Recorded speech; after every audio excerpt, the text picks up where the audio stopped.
La mentira detrás de la foto más famosa del mundo, la verdad que revela a un infame ladrón de bancos y descubrir que papá no es tu padre. Estos son los crímenes más impactantes que la gente confesó en su lecho de muerte, cada uno más loco que el anterior. En el pueblo de Lynnfield, Massachusetts, la hija única de Ashley Randall vivía una dulce vida con sus padres Kathy y Thomas. Lamentablemente todo lo bueno pasa, y en marzo de 2021 Thomas enfermó de cáncer de pulmón. Agotado tras regresar de una sesión de quimioterapia, decidió contarle algo a Ashley, algo que cambiaría su vida para siempre. Su nombre no era Thomas Randall, en realidad era Theodore Conrad, uno de los criminales más buscados de Estados Unidos. Por supuesto, Ashley quedó atónita. Le rogó que no buscara su nombre, pero llena de preguntas, buscó directamente en Google.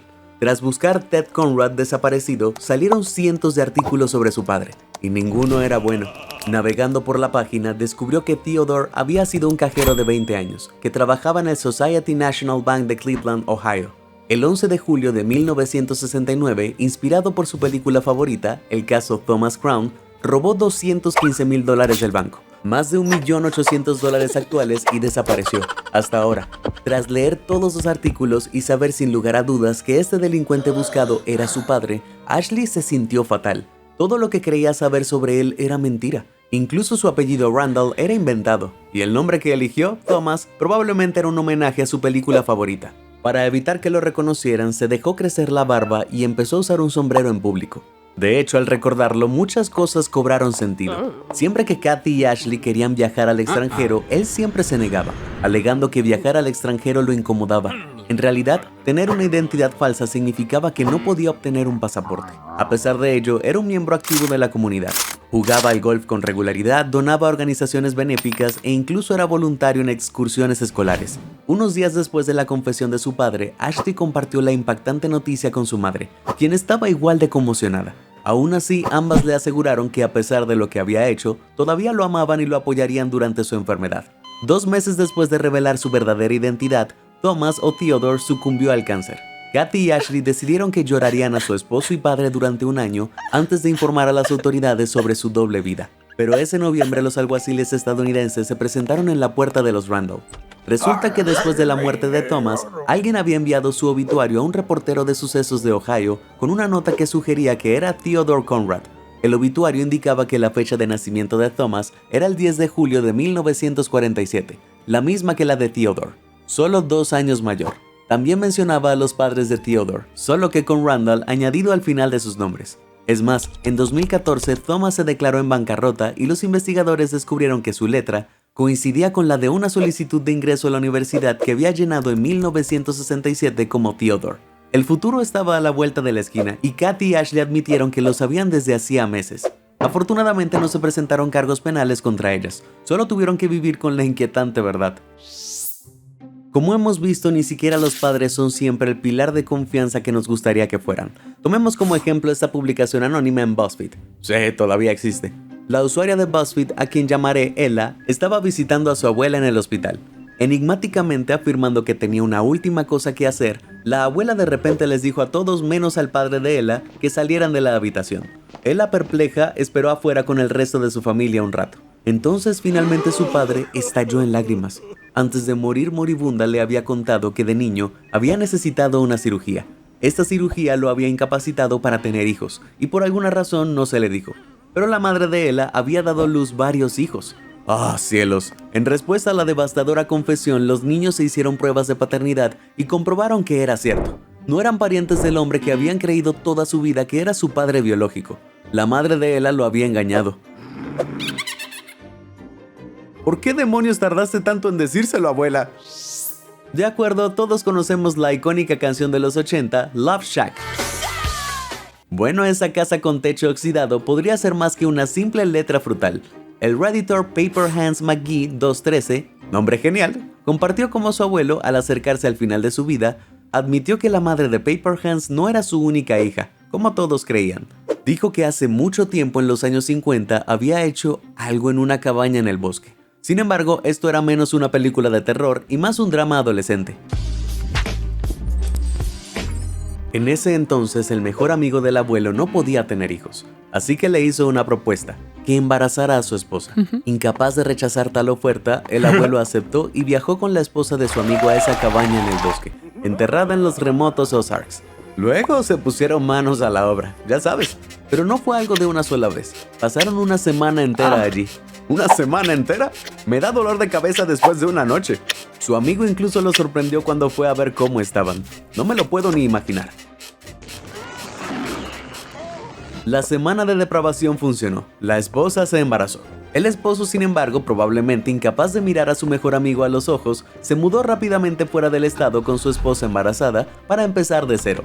La única comunicación que el abuelo de Paper Hands recibió de ellos después fue una carta confirmando que la niña había nacido sana. Nunca los volvió a ver. Bueno, eso es lo que se obtiene de las relaciones de una sola noche o de una semana. No hay nada más inocente que un bebé recién nacido, pero por desgracia hay gente que se aprovecha de su vulnerabilidad. El Redditor O'Doyle321 compartió la historia de su esposa, que trabajaba como cuidadora en una residencia de ancianos. Una de sus pacientes era una anciana que dedicó su vida a ser enfermera en los años 70 y 80. ¡Qué gran persona!, ¿verdad? Pues bien, tras años de duro trabajo, la mujer enfermó. Acostada en su lecho de muerte, respirando con dificultad, le hizo un gesto a la cuidadora para que se acercara y susurró suavemente una frase conmovedora. Cuando era enfermera cambiaba los bebés. ¿Qué? ¿Qué? Imagina ser la madre que se va a casa con el bebé equivocado. ¡Qué horrible! Pero hay más. Otra historia de Reddit proviene de Casline04, quien compartió la historia de una mujer que nació en China, pero que luego se mudó a Europa. Tiempo después, en China, su madre se estaba muriendo de cáncer terminal, así que su hija voló de regreso para estar con ella. Entonces, en sus últimos días, la madre admitió algo realmente impactante. No era su madre biológica. Incapaces de tener hijos, ella y su esposo tomaron una decisión desesperada. Compraron una bebé de una red de tráfico infantil y la criaron como si fuera suya. Al escuchar esta angustiosa noticia, la mujer se conmovió profundamente, no porque no estuvieran emparentados biológicamente, sino por el inmenso dolor que sus padres habían soportado en su lucha por tener un hijo. A pesar del oscuro origen de su historia, la mujer había recibido la mejor vida que alguien podría haber deseado. Lo más importante, esa mujer era la madre de Casline04. Desde el siglo I, cuando los antiguos pictos de las tierras altas de Escocia tallaron una extraña bestia de cuello largo y aletas, el monstruo del lago Ness ha cautivado la imaginación de la humanidad durante milenios. Ninguna imagen representa mejor a Nessie que esta foto publicada por el Daily Mail de Londres en 1934. El ginecólogo R. Kenneth Wilson se la vendió, lo que la convirtió en la foto del cirujano. Wilson afirmó haberla tomado él mismo durante una visita a su amigo Maurice Chambers, y estando en la década de 1930, ¿quién iba a cuestionar a un médico tan respetado? Sin embargo, no todos estaban convencidos. En 1994, el entusiasta del lago Ness, Alistair Boyd, descubrió un artículo de 1975 escrito por Ian Wetherell. En él, Wetherell afirmaba que la foto era un engaño que involucraba a un hombre llamado Maurice Chambers, el mismo que el Dr. Wilson afirmó haber visitado en 1934. Muy intrigante. Lamentablemente, Wetherell ya había fallecido cuando Boyd descubrió esta evidencia, así que Boyd decidió buscar al hermanastro de Wetherell, Christian Spurling, y justo a tiempo. Para entonces, Spurling tenía 93 años y solo le quedaban unos días de vida. Al encontrarse con el entusiasta investigador, Spurling decidió finalmente revelar la verdad tras la fotografía del cirujano. Contó cómo su padrastro Marmaduke Duke Wetherell, un cazador de caza mayor y un personaje peculiar, los engañó a él y a su hijo Ian Wetherell en una extraña conspiración en 1934. Duke creyó haber encontrado huellas de la legendaria bestia y corrió al Daily Mail contándoles la historia, solo para que revelaran que las había hecho un bromista con un hipopótamo disecado, dejando a Duke como blanco de las bromas del Mail. Buscando venganza contra el periódico, Duke convenció a Spurling para que construyera una maqueta del monstruo usando un trozo de madera de plástico unido a un submarino de juguete. Duke e Ian viajaron entonces al lago Ness con la maqueta, donde montaron la infame foto. Para ocultar su identidad, Duke convenció al Dr. Wilson, a través de su amigo en común Chambers, de revelar y vender la foto, ocultando por completo su implicación. Parece que el Dr. Wilson era muy creativo para ser ginecólogo. Kieran Calder era un panadero común y corriente a principios del siglo XX en Orlando. Viudo, había estado casado con una mujer llamada Sarah, quien lamentablemente falleció en 1910. A pesar de su pérdida, Calder siguió adelante, ganándose la reputación de ser un miembro trabajador de la comunidad. Pero la tragedia golpeó el 11 de julio de 1914, cuando a los 64 años enfermó gravemente de pelagra, una enfermedad desagradable causada por la falta de niacina. Llamaron urgentemente a un médico, pero cuando llegó Calder ya deliraba. Fue allí justo antes de morir cuando reveló una verdad sorprendente. Había nacido mujer. La revelación conmocionó a Orlando. Nadie había dudado jamás del género de Calder. La gente estaba desesperada por saber por qué se había esforzado tanto por ocultar su identidad. Y aunque no puedo estar seguro, me parece que Calder era un hombre trans. Para que quede claro, Hiram no era un criminal, pero en el contexto de principios del siglo XX, habría sido visto como uno. Así que tiene sentido que lo mantuviera en secreto. Además, como hombre, Calder tenía acceso a privilegios que se les negaban a las mujeres en aquella época, como el derecho al voto, lo que lo convirtió en la primera mujer votante de Florida. Al ver que la muerte se acercaba, quizá Calder pensó que por fin podría contárselo a alguien sin temor a represalias. Sin embargo, no les contó toda la historia. Eso se descubriría mucho más tarde. Básicamente es esta. En enero de 1850 nació en Maryland como Hannah Calder. De adolescente siempre había sido un poco masculina, fumando y masticando tabaco, llevando el pelo corto y con el tiempo, sintiendo una atracción romántica por las chicas. A los 25 años, Calder comenzó su transición, un proceso que según se dice describió simplemente como «sentí que me estaba convirtiendo en hombre». Aunque eso no revela mucho, no habría podido entrar en más detalles sin ser vilipendiado. En cualquier caso, Hannah se convirtió en Hiram, y el 2 de abril de 1891 en Baltimore, Hiram se casó con su amada Sarah y la pareja se mudó a Orlando para vivir el resto de sus vidas. Oh. En 1986, Wayman Camel Jr., un afroamericano de 50 años, cumplía 11 años de una condena de 15 en la institución correccional Sussex en Georgetown, Delaware. Había sido acusado de atacar a Alice Mock, una mujer blanca de 64 años, tras ser encontrada ebria en su cama en 1975. Mientras tanto, en Middletown, donde ocurrió el incidente, Mock había enfermado gravemente. A su lado estaba su vecina Evelyn Burns. En sus últimos momentos, Mock decidió enmendar un terrible error que había cometido años atrás. Le dijo a Burns que Camille nunca la había atacado. En realidad, en 1975, Camille era alcohólica y Mock era su compañero de copas.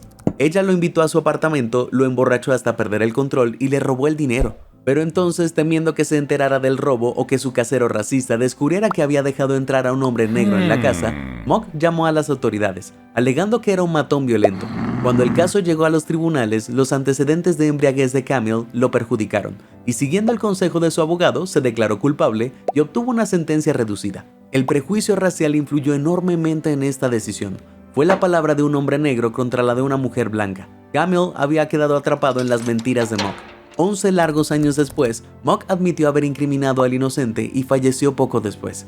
Sola ante esta impactante noticia, Burns estaba decidida a demostrar la inocencia de Camille. Contactó a la oficina del gobernador, al Departamento de Correcciones, a la Fiscalía General y a la Asociación Nacional para el Avance de Personas de Color, entre otros. Pero nadie pareció escucharla.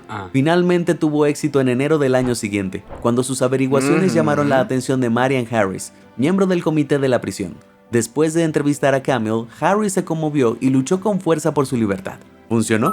En junio, la fiscalía retiró los cargos. Tras 12 agotadores años de encarcelamiento injusto, Camille finalmente fue liberado. Al regresar a casa de su madre en Townsend, Camille sonrió radiante y en lugar de amargarse dijo: «Soy libre y me siento de maravilla». ¡Qué gran hombre! Durante la década de 1970, Japón fue aterrorizado por el grupo militante de extrema izquierda Frente Armado Antijaponés de Asia Oriental, originalmente formado por estudiantes que se conocieron en la Universidad de Hosei. El grupo era férviamente antijaponés y antiimperialista, y atacaba a corporaciones de todo el país. El 30 de agosto de 1974, atacaron infamemente la sede de Mitsubishi Heavy Industries, cobrando 8 vidas e hiriendo a más de 360 personas. Después de este devastador evento, muchos miembros fueron arrestados y condenados a muerte, lo que obligó al grupo a disolverse. Sin embargo, un miembro, el estudiante de 20 y tantos años Satoshi Kirishima, eludió a las autoridades y se convirtió en uno de los criminales más buscados del país. Al año siguiente, en abril de 1975, Satoshi fue acusado de detonar una bomba casera en el barrio de Ginza de Tokio. La explosión dañó un edificio, pero afortunadamente nadie resultó herido. Posteriormente se pegaron carteles pidiendo su arresto en las paredes de la calle, pero nunca fue encontrado. Pasaron 50 años y se daba por sentado que Satoshi estaba muerto o desaparecido hacía tiempo. Entonces, en enero de 2024, un obrero de la construcción de 70 años, llamado Hiroshi Uchida, ingresó voluntariamente en un hospital cerca de Tokio. Se estaba muriendo de cáncer de estómago y rápidamente le asignaron una cama. Pero no se trataba de un obrero de la construcción de 70 años cualquiera. Con su fin acercándose, les dijo al personal: «Quiero encontrar la muerte con mi verdadero nombre». Entonces se los dijo. ¿Adivinaste? En realidad era Kirishima. Su rostro envejecido era diferente al del estudiante pelo largo de tantos años atrás, pero el parecido era inconfundible. Les contó que había trabajado para una constructora en Fujisawa, una ciudad al sur de Tokio, asegurándose de que siempre le pagaran en efectivo y evitando los papeles en la medida de lo posible. No tenía licencia de conducir, celular ni seguro médico, y pagó él solo todo su tratamiento. Había vivido una vida tranquila desde los 70, saliendo solo de vez en cuando a beber y luego, al volver a casa, tocaba la guitarra en su habitación. Rara vez hablaba de sí mismo cuando salía. Viviendo así, Kirishima había reevaluado sus actos y había llegado a arrepentirse. Ahora que su confesión por fin había salido a la luz, dio su último aliento.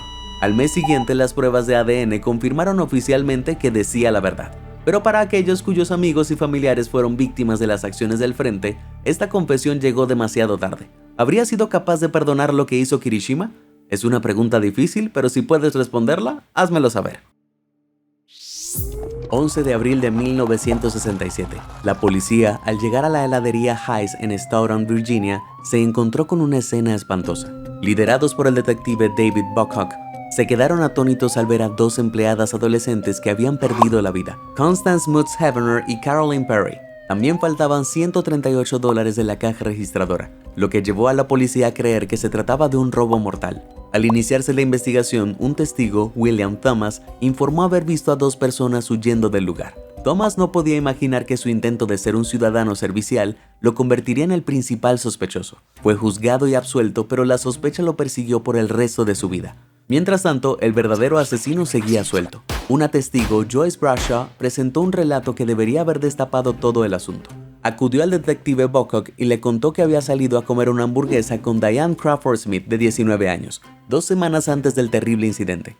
Mientras estaban en el auto, Smith sacó repentinamente una pistola de la guantera, diciendo que una bala era para su padrastro abusivo y la otra era para la chica Hevener. Eso no solo es sospechoso, sino absolutamente incriminatorio. Pero días después de que Bradshaw denunciara el incidente, el detective regresó con la noticia de que Smith había pasado la prueba del polígrafo y que las balas de la escena del crimen no coincidían con las de su arma. Entonces, curiosamente, Buckhock le recordó que Smith era buena tiradora.